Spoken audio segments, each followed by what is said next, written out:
Okay, let's dive into this. Welcome to today's Explainer. We are taking a pretty fascinating journey across the entire spectrum of cybersecurity. We're going to start right in your pocket, looking at how we protect our very own personal digital lives, and then we're going to zoom way out. We'll see exactly how chief information security officers secure massive, incredibly complex organizational frameworks. So I want you to be totally honest and think about your own digital habits for a second. Have you ever quickly shared an OTP because you were rushing? Or maybe you've reused that one favorite password across, I don't know, a dozen different sites? What about getting one of those urgent, highly suspicious text messages claiming your bank account is about to be shut down? If any of that sounds familiar, well, you are actively participating on the very first front line of cyber defense. Here is our roadmap for today. 1. The personal cyber frontline. 2. Spotting invisible digital threats. 3. The enterprise defense grid. 4. Bridging IT and OT. And 5. Detect, respond, and recover. We are going to seamlessly bridge the gap between everyday consumer safety tips, drawn straight from CERT-In, India's premier cyber agency, and transition right into the highly advanced CISO checklists from NIST. Let's get to it.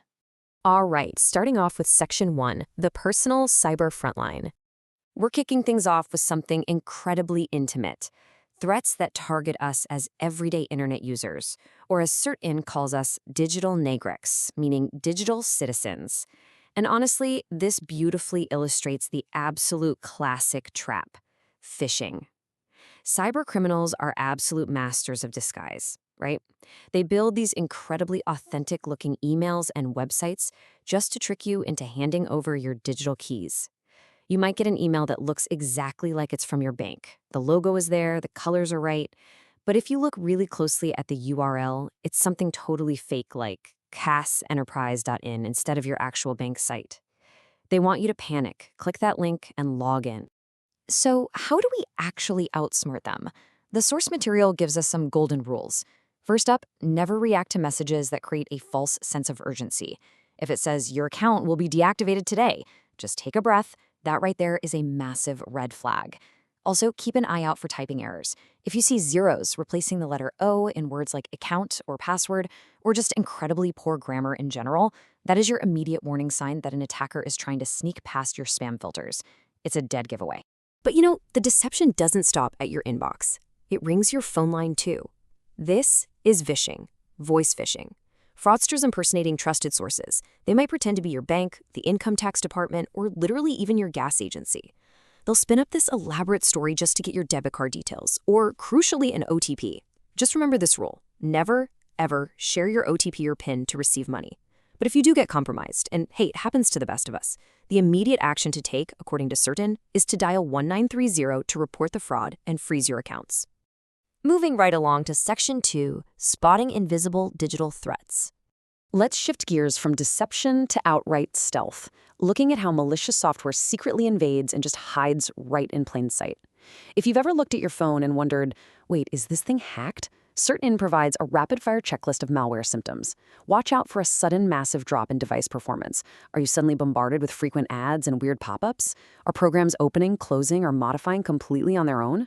Maybe your device suddenly has zero storage space left, or your friends are getting sketchy emails sent from you without your permission. And most alarmingly, malware will often automatically disable your anti-malware programs to protect itself. It's basically a digital poltergeist. Okay, let's zoom out and see how this builds into the bigger picture. We have the micro front versus the macro front. On the one side, the digital nagric. Having a single stolen OTP is basically like leaving the front door of your house unlocked. But on the other side, we have the digital enterprise. A compromised network here isn't just a house, it's a massive bank vault. The scale shifts dramatically from protecting one mobile app to defending against a massive crippling supply chain compromise. Which brings us to Section 3. The Enterprise Defense Grid. Now we are zooming way out to look at the NIST framework. We want to see exactly how Chief Information Security Officers build and fortify that corporate bank vault. This is literally the gold standard. The NIST framework uses a highly methodical, structured approach broken down into 5 core pillars. First, organizations must identify every single asset they have because, let's face it, you can't protect what you don't know you have. Then they protect those assets, detect when threats inevitably breach the perimeter, respond to the attack to contain the damage, and finally recover operations. Let's take a look at how strict these CISO checklists really get. 15. Yep, that is the number of characters NIST actually recommends for a minimum password length. I know, your thumbs are probably tired just thinking about typing that out on your phone. But here is the terrifying reality we live in. Modern attacker tools can instantly crack an 8-character password, like in milliseconds.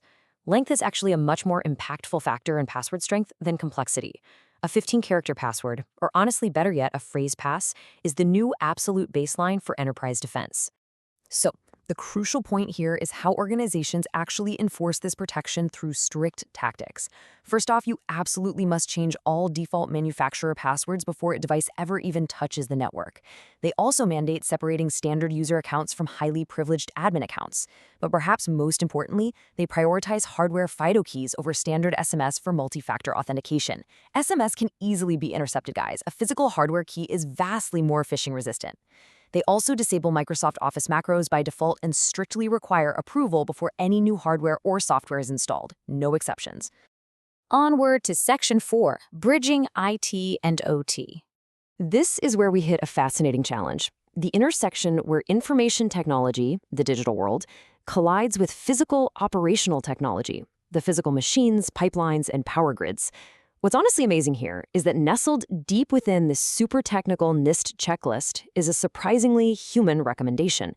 They explicitly recommend that organizations sponsor at least one pizza party or social gathering per year between IT and OT security personnel. Why? Because poor working relationships and a lack of mutual understanding between the folks running the servers and the folks running the factory floor often results in massive cyber risks. Turns out corporate culture is just as vital as the code itself. But when they aren't eating pizza together, they're implementing this: network segmentation. This basically means denying operational technology network connections by default. You have to keep the IT network and the OT network strictly separated by firewalls or jump boxes. The logic is simple, but absolutely critical. If an employee in the HR department falls for a phishing email, that IT breach should absolutely not be able to travel laterally and shut down the physical industrial control systems on the factory floor. Keep them separate. And finally, Section 5, Detect, Respond, and Recover. So what happens when all the defenses we just talked about are actively tested? Or worse, breached? These are your final layers of defense. Organizations actively log attacks, setting up systems to trigger alerts after just 5 failed logins in 2 minutes. They also open their doors to the good guys, implementing public vulnerability disclosure programs with safe harbor protections, effectively rewarding security researchers who find flaws before the bad guys do. They deploy security.txt files so people know exactly who to contact in a crisis. And of course, they prepare for the absolute worst-case scenario by maintaining documented incident response plans and performing full system backups at least annually, storing them entirely separate from the source systems. We've traveled all the way from the micro world of protecting a personal OTP to the macro world of enterprise network segmentation. The checklists are rigorous and the frameworks are robust. Your personal devices might be locked down today and your enterprise might be fully patched right now. But the tactics of threat actors, they evolve every single day. So I'll leave you with this final thought. In this ever-shifting cyber landscape, what will you click on tomorrow? Thanks for joining me on this explainer. Stay safe out there.